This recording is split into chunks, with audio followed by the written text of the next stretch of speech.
Selanjutnya kita awali pengajian ini sebagaimana biasa dengan membacakan Al-Quran.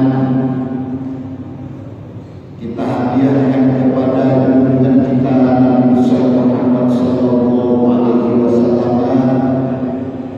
Juga kita hadiahkan kepada kedua orang tua kita, kepada sanak famili kita, kepada handai orang kita, sahabat-sahabat kita, muslimin dan muslimat di mana saja berada. Mudah-mudahan semuanya senantiasa diberi rahmat oleh Allah Subhanahu wa taala. Mudah-mudahan semuanya senantiasa dalam bimbingan Allah Subhanahu wa taala. Kalau mereka sudah ada di alam barzakh sana, mudah-mudahan senantiasa mendapatkan segala rahmat dari Allah Subhanahu wa taala. Kesalahannya diampuni, kebaikannya dilipat gandakan oleh Allah Subhanahu wa taala. Kalau mereka masih berada di alam ini, di mana saja berada, mudah-mudahan kesehatan, kesejahteraan, kedamaian dan kebahagiaan senantiasa bersamanya berkat rahmatnya Allah Subhanahu wa taala. Amin. Ala hadhihi niyyah wa likulli sholihah wa ila Muhammadin Mustafa Rasulullah sallallahu alaihi wasallam. Al-Fatihah.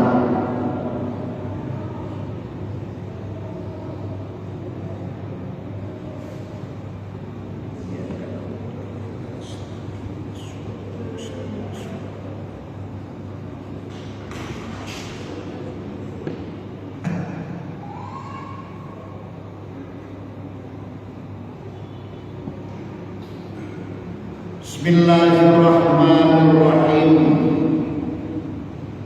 Abda'u bismillahirrahmani wa birrahimi daimil ihsan.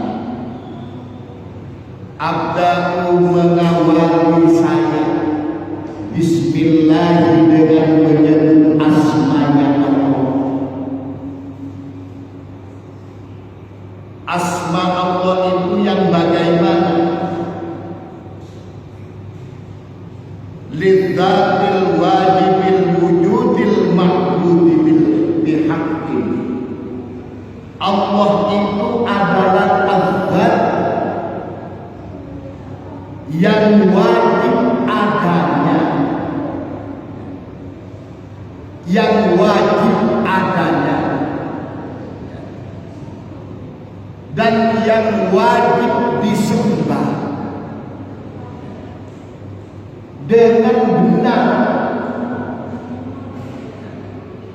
dengan benar, tapi bukan berarti ada Tuhan yang berhak disembah dengan tidak benar, bukan berarti begitu. Karena ada kalimat wajib. Dari kalimat wajib itu bahwa hanya Allah yang berhak disembah, berarti menafikan kepada yang lain.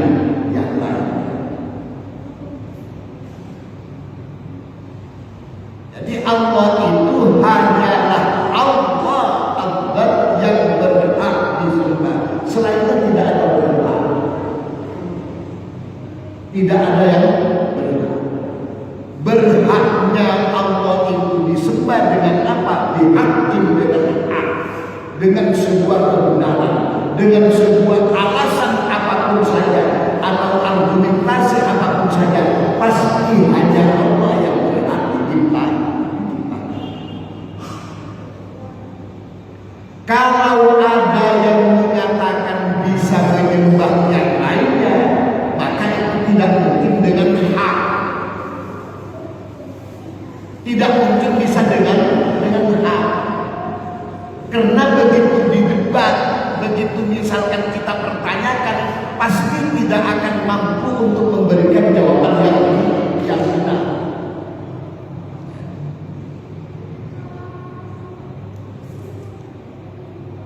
Pasti tidak bisa memberikan jawaban yang benar.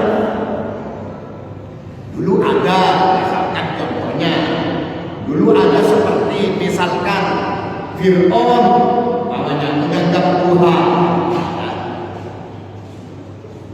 Fir'aun itu menganggap Tuhan dan dia minta untuk disembah dan dianggap sebagai Tuhan. Misalkan ditanya saja umpamanya, Fir'aun, betul kau Tuhan? Betul, umpamanya. Kenapa kamu bisa mengatakan Tuhan, sedangkan Tuhan itu bisa menghidupkan dan mematikan umpamanya? Alasan yang diberikan itu Fir'aun juga bisa. Bagaimana orang-orang yang ada di tawanannya umpamanya dibiarkan untuk hidup, atau mungkin kalau misalkan mematikan dia langsung bunuh, bisa mati di dalam dunia umpamanya, keberadaan dunia umpamanya. Adakah kira-kira seperti itu berurutan untuk menciptakan dunia? Tidak ada.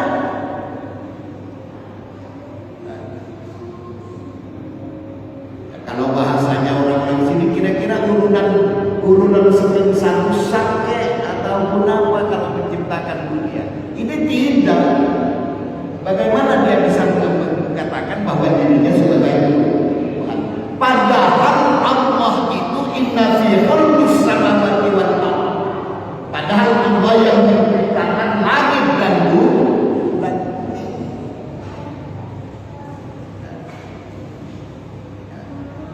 Satu, yang kedua, Fir'aun misalkan menganggap sebagai Tuhan.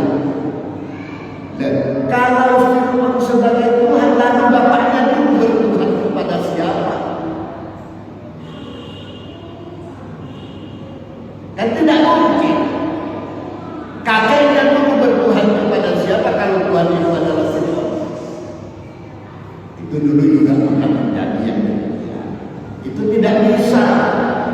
Kalau kita katakan orang yang bertuhan kepada selain Allah sebagai Allah yang wajib untuk disembah di dalam keberadaannya, tidak perlu kita menyembah kepada yang lainnya.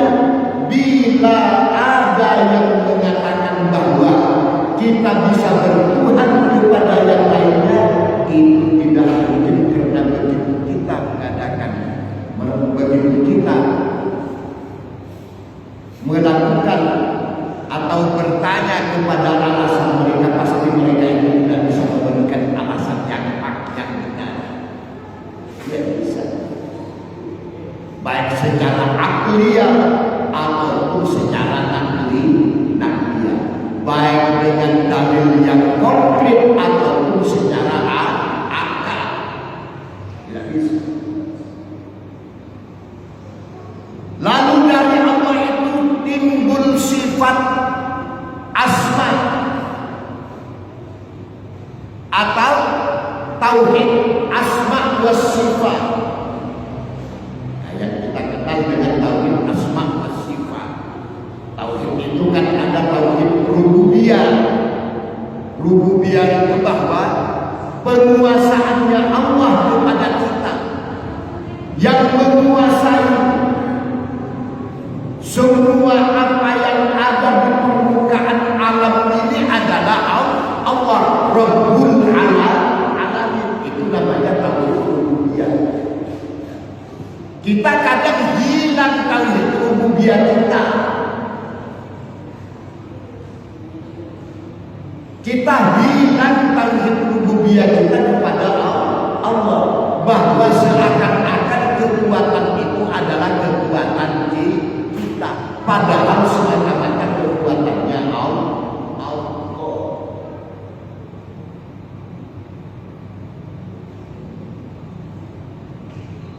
Sekarang Ar-Rahman.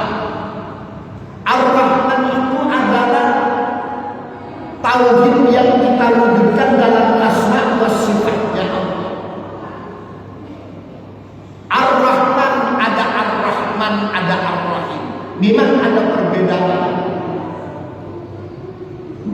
memahaminya biar kita lebih senang, kita artikan Maha Pengasih dan Penyayang. Maha Pengasih dan Penyayang. Itu kalau terjemahan di dalam Al-Quran itu kan begitu. Ar-Rahman kan Maha Belas, Ar-Rahim itu kan Maha Asih. Memang Ar-Rahman sifatnya Allah, Ar-Rahman itu memang lebih luas daripada Ar-Rahim. Kenapa? Ar-Rahman itu mencakup kepada seluruhnya. Ar-Rahmanu al-Muna'imu bijalalin ni'ami ay usuliha kal imani wal afiyati wal rizki was sam'i wal basari wa ghairi dzalik. Yang dikatakan sifat Rahman itu adalah pemberian nikmat dari Allah Subhanahu wa ta'ala dengan nikmat-nikmat yang besar. Nikmat-nikmat yang besar dari Allah. Seperti apa? Sekal iman, seperti iman, wal afiyati, seperti kesehatan, wal rizki, seperti rizki, sam'i, dan seperti pendengaran, wal basari dan penglihatan, atau lain-lainnya. Nikmat saking dianggapnya nikmat ini besar adalah karena mencakup kepada semua yang ada di permukaan alam ini.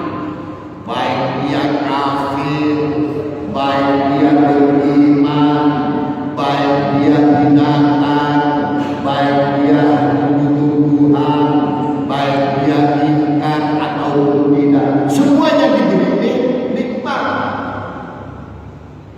yang berupa rahmat.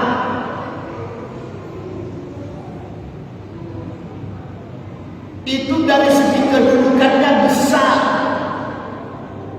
dari keberadaannya besar, jadi lebih luas dibanding daripada Ar-Rahim. Cuman Ar-Rahim itu adalah al-Muna'im dan Qabidaqa'i'in ni'am. Artinya orang-orang yang diberikan nikmat dengan nikmat-nikmat yang lembut,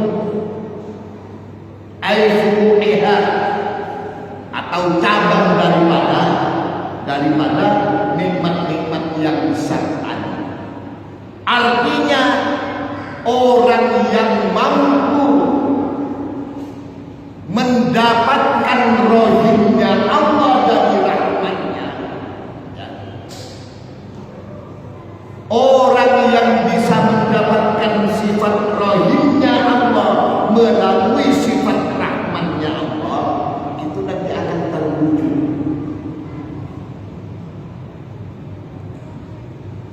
Rahman semuanya dapat, ya. Rahman semua dapat. Orang kafir juga dapat rahmatnya. Cuman mungkin dia itu cuma masalah hartanya, masalah kesehatannya dapat, masalah dunianya dapat, tapi masalah iman tidak dapat. Ya. Kemudian orang yang Islam ataupun yang beriman, dia juga dapat harta, dia juga dapat sehat.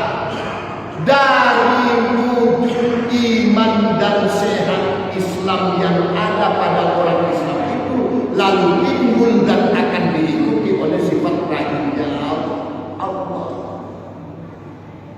Sedangkan orang kafir tidak diikuti oleh sifat rahimnya Allah karena dia tidak bisa mempergunakan sifat rahman dengan sebenarnya. Hanya terpilih kepada dunia.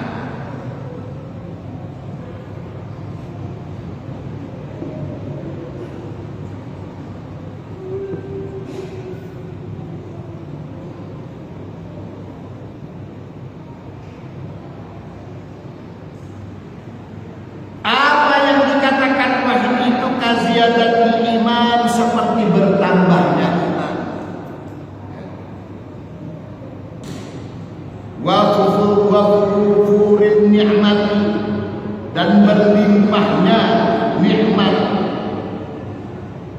wasi'atul rizki, bertambahnya meluasnya rizki, wa diqqatil aqli, dan cerdasnya akal, wa hiddatis sam'i, dan ketajaman pendengaran dan penglihatan. Itu karena adanya sifat rahim yang akan diberikan oleh Allah bagi orang-orang yang mampu menyerap sifat rahman-Nya Allah, yang mampu menyerap sifat rahman-Nya Allah dengan sempur, dengan sempurna, maka nanti akan mendapatkan sifat rahman-Nya Allah. Atau boleh dikatakan sifat rahman itu bersifat duniawi, sifat rahim itu bersifat ukhra. Di dunia kita dapat sifat rahmannya Allah, nanti di akhirat kita akan mendapatkan sifat rahmannya Allah.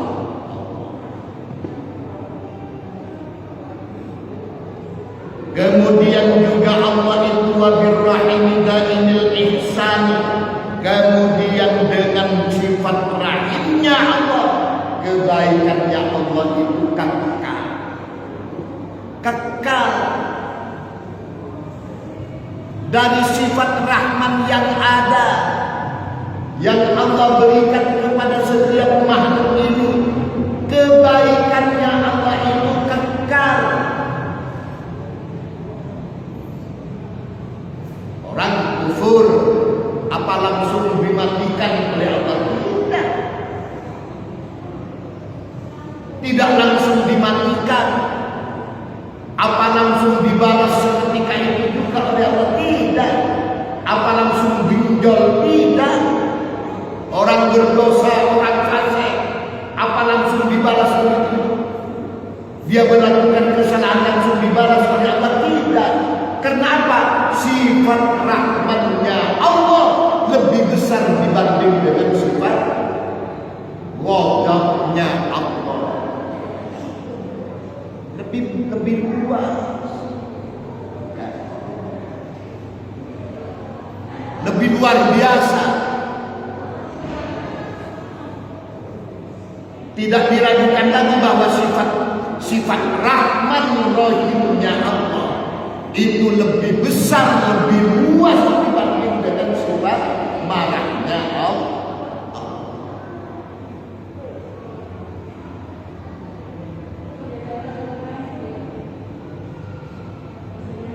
Sifatnya Allah.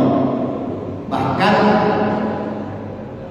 dalam sebuah riwayat itu pernah ada sebuah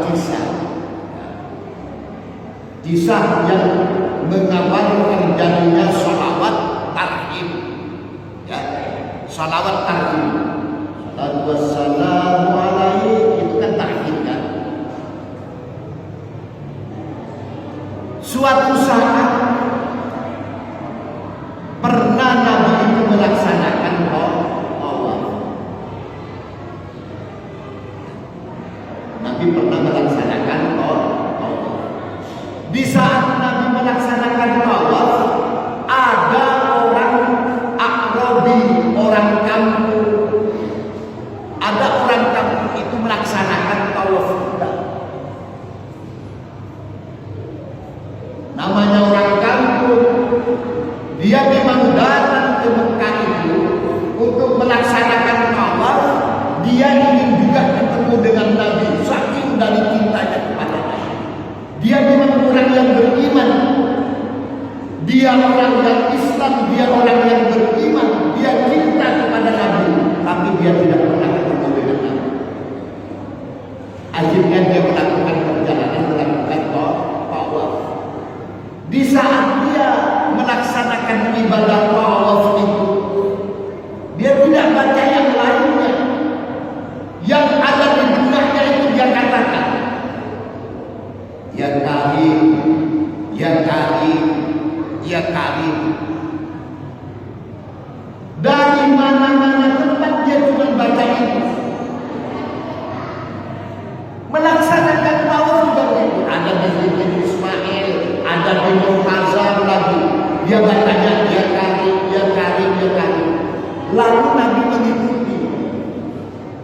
dari belakang itu diikuti oleh Nabi. Karena semua sahabat itu berkata kepada Nabi, Nabi, ini ada orang kampung, tawafnya cuma baca ya karim, ya karim, ya karim. Lalu Nabi mengikuti di belakangnya, ternyata yang dibaca memang ya karim, ya karim, ya karim. Nabi mengikuti dari belakang. Begitu diikuti oleh Nabi itu dia kaget. Dia noleh ke belakang dengan perasaan tidak terima.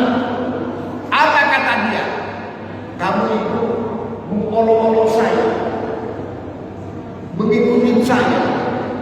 Saya katanya, karena wajahmu yang tampan, karena wajahmu yang mempesona, sehingga marahmu bisa rendah. Andai kata engkau tidak tampan, mungkin marahku akan keluar.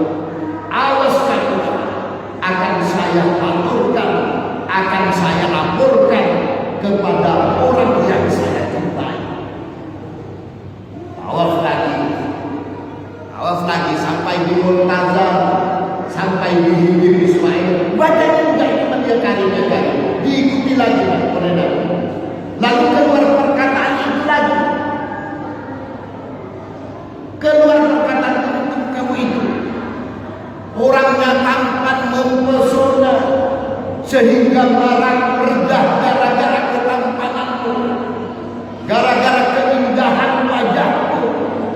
Andai kata bukan orang yang tampan, orang yang mempesona, kau akan saya ajukan kepada kekasih. Lalu Nabi itu bertanya, siapa kekasihmu itu? Kata Nabi, kekasih saya adalah demi bapak, demi ibu.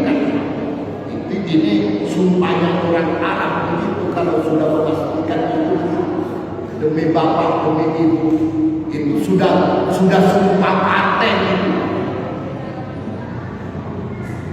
Kekasih saya adalah Muhammad sallallahu alaihi wasallam. Dia mengatakan begitu. Lalu dia berkata, kamu apa sudah pernah tahu kepada Muhammad? Kata Nabi, saya tidak pernah tahu, tapi dengan kemuliaan sikapnya, dengan kelembutan sikapnya, dengan kemuliaan akhlaknya, maka saya percaya dan saya yakin bahwa Nabi Muhammad itu adalah utusan Allah. Saya percaya.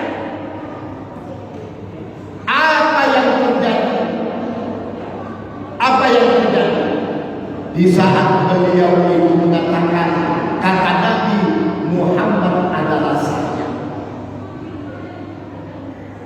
dia langsung percaya. Begitu Nabi Allah Muhammad itu mengatakan bahwa saya adalah Nabi Muhammad, dia langsung percaya. Apa yang melatar belakangi langsung percaya? Pertama, Nabi Allah yang menghendaki begitu. Yang kedua, dari ketampanan Nabi Allah Muhammad tidak mungkin orang seindah ini kalau memang bukan Nabi Allah Muhammad. Dari wajahnya saja sudah bisa menarik jiwa. Maka dia langsung percaya. Begitu Nabi Allah Muhammad mengatakan Muhammad itu adalah saya, dia bersyukur mencium Nabi Allah Muhammad, mengagungkan Nabi Allah Muhammad. Lalu oleh Nabi Allah Muhammad itu dibawa di Mekah oleh Nabi Allah Muhammad. Lalu apa yang keluar dari lisannya? Kata dia, Nabi, saya cukup mencintai, saya sangat sayang, saya sangat hormat, saya sangat mengagungkan, saya ingin bersama masuk ke dalam surganya Allah. Saya ingin masuk ke surganya Allah. Kata Nabi dengan bahasa ya wallahu a'lam betul atau tidak, ya, dengan bahasa guyonnya itu, modal mau masuk surga itu apa? Modalmu mau masuk surga itu apa? Konon dalam kisah itu disebutkan ya Nabi tahu kalau dia itu orang itu memang banyak juga dosanya. Artinya orang juga pendosa kayak kita namanya kan. Orang-orang biasa bukan orang-orang khusus. Ya terkenal juga lah kayaknya orang itu memang terkenal juga orang-orang fasik juga. Tapi tauhidnya luar biasa. Tauhidnya luar biasa. Apa yang terjadi? Kata Nabi, modalmu apa?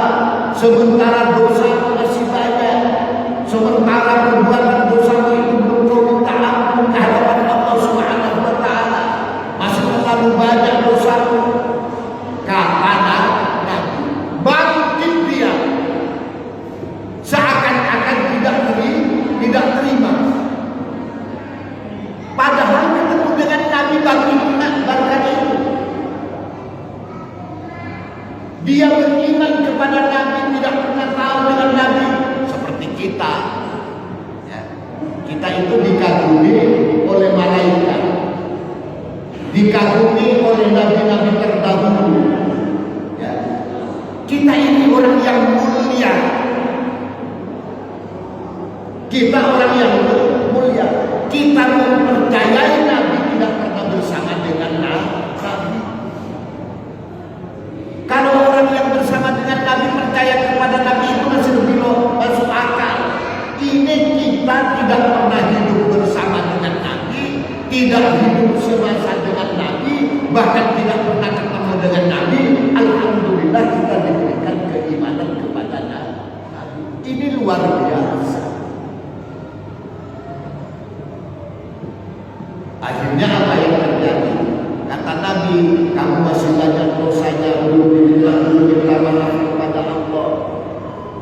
Dia tidak terima, bangkit dia dengan suara gagah keluar. Apa katanya? Apa? Allah mau hitung-hitungan dengan saya. Itu kata orang Arab. Mau hitung-hitungan dengan saya tentang dosa saya, tentang kesalahan saya, tentang dosa yang pernah saya lakukan. Baik kalau begitu, saya akan melakukan perhitungan dengan Allah. Kata Akrab, kaget Nabi Allah Muhammad. Kaget Nabi Allah Muhammad. Lalu kata Nabi Allah Muhammad, lalu apa maksudmu? Kau sampai bisa mengatakan seperti itu, apa maksudmu? Maksudnya apa? Lalu dijelaskan oleh Arabi orang kampung itu, katanya, kalau hanya dosaku yang pernah saya lakukan, kalau hanya karena perbuatan kesalahan yang pernah saya lakukan, saya mau tahu besar mana kira-kira maghfirahnya Allah dengan dosa yang pernah saya lakukan. Besar mana maghfirahnya Allah dengan dosa yang pernah saya lakukan. Padahal saya tidak tahu. Katanya dia yakin, andai kata orang sealam ini bahkan binatang tumbuhan durhaka semua kepada Allah, Allah mampu untuk bisa memberikan maaf. Kok cuma dia mau memperhitungkan dosa saya, kesalahan saya? Saya yakin maghfirahnya Allah itu lebih besar, lebih luas dibanding dengan dosa ini. Maka perlu dalam tauhid itu kita seperti itu, supaya punya rasa pesimis dan iman dia. Tauhid yang perlu kita tanamkan. Umpamanya kita sudah banyak anak, banyak kebutuhan, kita kadang dituntut oleh banyak kebutuhan. Mestinya kita berkata, tidak usah ragu, tidak usah bimbang. Allah itu bukan hanya akan mengurus atau dibebani dengan keluarga kita saja kesulitan, tidak. Allah itu mengurus makhluk sedunia ini tidak sibuk, tidak bingung dan kuasa. Itu luasnya sifat rahman bagi Allah. Tapi kita terlalu materialistis berpikirnya, sehingga ingat tauhid rububiyah, bahwa yang menguasai kita itu adalah Allah. Kita seakan-akan mengurus diri kita sendiri, sehingga kalaupun ada keberhasilan yang kita upayakan, kita lupa kepada yang menentukan atau yang memberikan kesuksesan.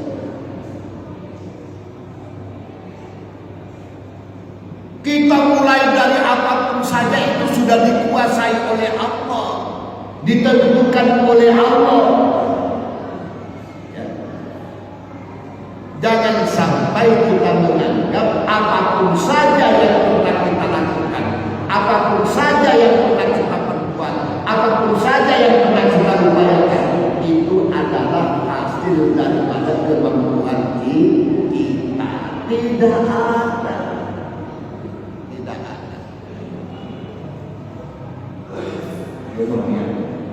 Maka di dalam bab seperti itu dia mengatakan apa yang terjadi begitu terjadi dialog antara Arabi itu dengan Nabi Allah Muhammad.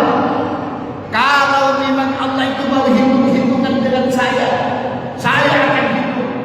Kalau cuma masalah dosa saya, lebih besar mana antara dosa saya dengan maghfirahnya Tuhan, maghfirahnya Allah. Lalu turun malaikat Jibril. Apa kata malaikat Jibril? Malaikat Jibril datang kepada Nabi Allah Muhammad. Sudah jangan sampai dilanjutkan antara perhitungan dia dengan saya. Jangan sampai dia terus menghisap saya.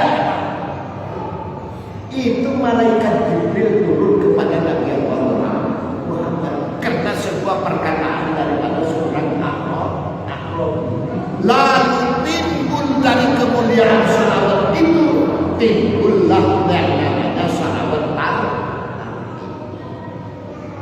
Salatu wassalamu alaihi ya imam al-mujahidin.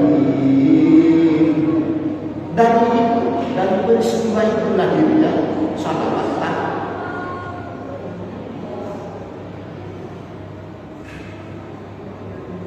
Itu begitu kita meyakini pada Allah itu begitu. Orang Arab itu mengatakan saya tahu kalau dosa saya ada, tapi saya yakin maghfirahnya Allah itu lebih luas daripada dosa saya.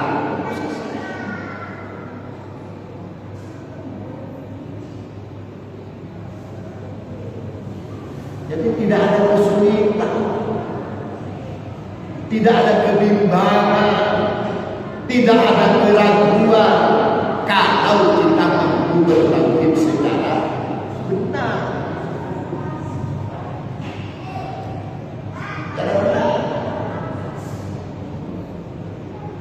Dalam apapun saja, kurang berapa menit? Masih 8 menit.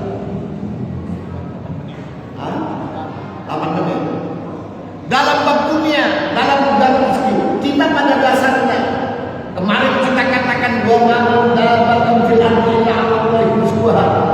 setiap yang melata di permukaan alam ini sudah ditentukan rezekinya oleh Allah.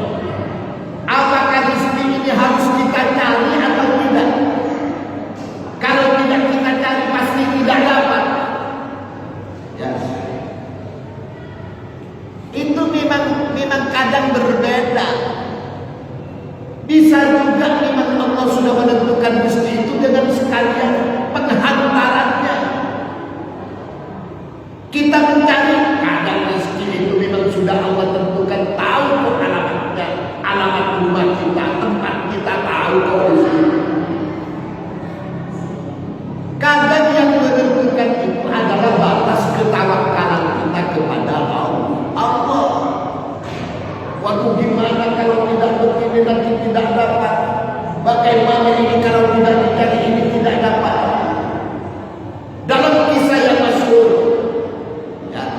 Dalam kisah yang masyhur, Imam Syafi'i dulu pernah berdebat juga dengan Imam Malik gurunya. Pernah berdebat juga masalah harta, masalah rezeki. Kata Imam Syafi'i, rezeki itu harus dicari. Kata Imam Malik, rezeki itu tidak usah dicari. Yang penting kita betul tawakalnya kepada Allah. Yang penting tawakalnya kepada Allah betul. Kok suatu saat Imam Syafi'i itu keluar dari pondok, dari mana? Dari komplek gurunya. Begitu dia keluar ketemu dengan orang yang lagi manen anggur. Karena Imam Syafi'i melihat seakan-akan kata orang yang punya kebun anggur itu dia ingin bekerja, lalu diajak bekerja, diajak memanen anggur. Begitu dia memanen, otomatis dia dapat dikasih ongkos, dikasihlah beberapa bungkus lah, ya, beberapa ikan lah. Girang dia, seneng dia. Apa masalahnya senang? Apa karena rupanya tidak? Karena kejadian itu baru saja berdebat dengan seorang guru, bahwa ini membuktikan bahwa harta itu harus dicari, bahwa rezeki itu harus dicari, rezeki itu harus bekerja. Wah, ini bisa menjadi apa? Bisa menjadi alasan atau hujah yang kuat bahwa rezeki itu harus diupayakan. Tak selang beberapa lama dari kejadian itu, Imam Syafi'i datang kepada gurunya lagi. Begitu sore sudah sampai ke sana, dia membawa upah anggur yang diberikan oleh orang yang punya kebun anggur. Kata Imam Malik, saya dengan ketepatan tidak keluar sama sekali dari pondok Syafi'iyah. Saya memang berupayakan untuk mendapatkan anggur.